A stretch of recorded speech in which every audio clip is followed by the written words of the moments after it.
So guys, welcome back to Alien Headbutt and I'm here ready to read chapter 2. If you have not watched my first video on the first chapter, then it is best that you do that because I won't be doing a recap on this video and I'll be diving straight into chapter 2. This chapter is a lot shorter than the first by only containing 28 pages. It is not a problem for me as a YouTuber, but as a casual viewer, your boy's going to be going insane if this ends on another cliffhanger. This manga is made by Akira Inui, who is new on the scene, and there is still nothing much about the person I could even tell you about. But I hope they answer the questions I had on the first video. If you have not seen any other video of mine on manga, then I basically read the volume, tell you my thoughts while I'm showing you a simple explanation of the story. If you are interested in this type of content, I'll be trying my best to at least do 1 or 2 of these a month. Obviously, I do my gaming videos, I do the videos where I complain about how much of a bum I am, and obviously now I have introduced the manga side. Well, let's go and just start the new chapter. The new chapter is called The Boy and the Wrestler, which in my imagination is like a way of saying 2 sides of the same coin. I am taking the guess because we got introduced into the child version of Uga and how he was growing up with the dream of becoming a pro wrestler. But no more guesses, let's just start this. We head straight back into the story after the last chapter with Uga waking up from a scary nightmare. It's probably that same nightmare I have of having to do the bleep test again. Yes, it's been about 10 years since I did one, but your boy is still scared. Uga doesn't know how to process his location or what really happened. He even questions if the fight was real and if a weird parasite has entered his body. He gets interrupted by a noise coming from behind him. It's from a random kid who explains his inaudible noise to Uga. He thought that he was one of the alien people because of his large stature. This now makes it clear that the alien people are actually real and the one Uga fought in the last chapter is not the only one. Uga then questions the kid about how he ended up here and learns he was saved by the kid in a handcart. Introductions are over with Uga learning the kid is 10 this year and also a wrestling fan. Haruya is the kid's name and he knows Shirakiba from his days wrestling on TV. Shirakiba appreciated the fact that the kid watches him wrestle, but he has to bring Haruya back to Earth. It may be tough for a 9-year-old to process this while meeting his favourite pro wrestler, but he needs to tell Uga what happened. 3 months ago, Haruya was walking to school late on a very ordinary day. It would just be like every other day if there wasn't aliens jumping out of the battle bus heading straight for the island. Of course, Haruya would not be able to do things anyways, but within no time and no chance to react, the eggs cracked open and the aliens complete its metamorphosis. That's a big word. The aliens began to terrorize the island like the 12-year-old kids outside your local Tesco. You know, the ones that stand outside with their cool bikes and sipping on 49p energy drinks? Yeah, them ones. It is pretty fresh to see a character with some brains, because Haruya says fuck this shit, I'm out, and heads to the port. To no avail though, as the last boat is being navigated by Angstrom Levy. You cannot tell me this isn't him, because that big ass crusty head can't be anyone else. My insults must have been heard by him because he doesn't need long to throw the insults back at me, saying stuff like Kaida Boy uploads once a month and gets like 2 views, or shut up Calum, you spend your life in a bedroom surrounded by piss balls. I was tripping though, as it turns out it was just my mum saying it from the other room. What Moldy Ballsack Head actually did was let off a scream which signaled the rest of the aliens to run like it's Black Friday deals on Labubus. The story just creates more worry for Uga because the aliens don't just kill the humans, but some are taken away to unknown places. The news rattles Shirakiba and he sets off without a GPS. He is going to find his family one way or another. No Spotify playlist needed. The kid urges him not to go as it is dangerous, but Shirakiba basically tells the kid to get out of the way or he will not hesitate to RKO him.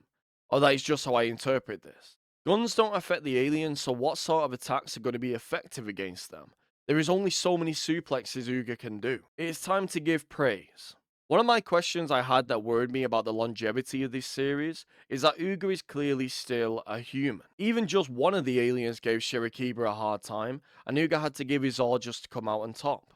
They address it here though, as after Uga says no human can win against the aliens, the kid calls out this statement by saying Uga is still just a human. But he gets stopped in his tracks by the stare of Shirakiba. Is Uga hiding some mysterious power we do not know about? We'll find out after this commercial break. Actually, I forgot, this is a YouTube video and not Channel 4. Well, let's hope he does for his sake, as 3 aliens pull up like the Jonas Brothers as Shirakiba is sprung right into action. I don't know much about mass, but this shit isn't really adding up. I hope this doesn't become a with the power of friendship trope, because even with a fan by his side, he stands no chance against three when even one was taking him to a split decision. It's no matter to Shirakiba though, as the first alien comes rushing in with the same spark kit we see in the first chapter.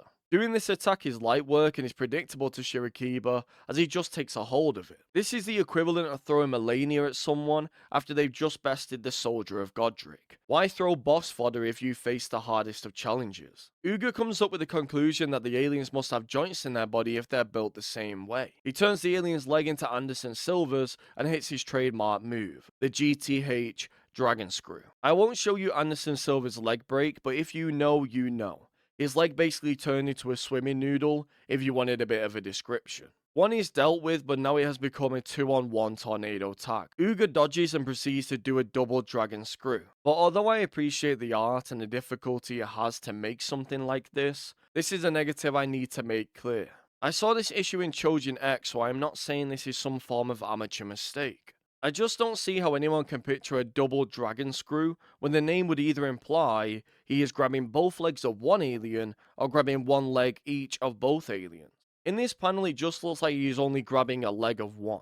Maybe it is meant to say he has done the move twice now, but maybe it could have been drawn simpler or have a name change. Even if it was called single leg dragon screw or double dragon screw, I would understand it more. Damaging the legs of everyone can affect strength in other areas. We see this shown when Uga is having 3 fists thrown towards him. In any other instance, you would expect Uga to be screwed, but because of the damaged joints hindering the aliens, their punches have as much damage as Beetlejuice.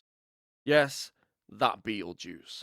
You know, LSTER, spell red, yes, you get the picture. Shirakiba laughs off the feeble punches and sends one of the aliens into a GTH camel clutch. Usually in wrestling, this move is more or less used to catch your breath, just like I'm doing with these outtakes. This would most likely hurt if you actually applied power, but it is used to break up the pace of matches nowadays. I never see this used as an actual offensive move now, and I think I've seen it used once by Rusev. Moves like this don't seem intimidating in real life anymore, as even grandmas can do this. On the other hand, the art style really helps emphasize the power of Shirakiba and the agony of the face on the alien. As I mentioned before, if this move was actually used effectively, it would genuinely hurt. It isn't like I'm grasping at straws to treat this panel as being unrealistic, besides the aliens of course. Now I really got a facepalm to my previous actions in the last episode, because we now have an established power system. Although I couldn't guess it from the first chapter, it is nice to know that this manga has full potential because of this. Uga has now been boosted in strength like a UFC custom fighter,